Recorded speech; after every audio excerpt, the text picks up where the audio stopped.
Good afternoon বন্ধুরা, আজকে সকাল থেকে ভিডিও করা হয়নি। এই যে টুম্পা তুমি খাটতলায় ঘুমাচ্ছিল, এই যে টুম্পার ভাত, পেঁপে, দই, ভাত মাখানো হয়ে গেছে। এবার টুম্পাকে খাওয়াবো।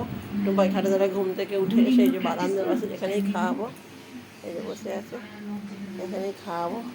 খাইয়ে তারপরে আজকে খাওয়াবো। তাই আমাদের আজকে আমি রান্না করেছি, দেখুন, ভাত, মাছ, পার্শে মাছ দিয়ে বেগুন দিয়ে ধনে পাতা দিয়ে হালকা করে ঝাল, আর ঢেঁড়স টমেটোর ঝাল, উচ্ছে আলু কুমড়ো ভাজা, উচ্ছে আলু কুমড়ো ভাজা। এই যে আমার রান্না। কেমন লাগলো, টুম্পাকে কেমন লাগে জানিয়ে কমেন্ট করবেন, লাইক করবেন, শেয়ার করবেন ভালো লাগলে টুম্পাকে। এই যে টুম্পাকে এখন খাওয়াতে যাচ্ছি, একটুখানি খাওয়াই, খাইয়ে নি। এই যে টুম্পাকে খাওয়াচ্ছেন, ধরো ধরো ধরো।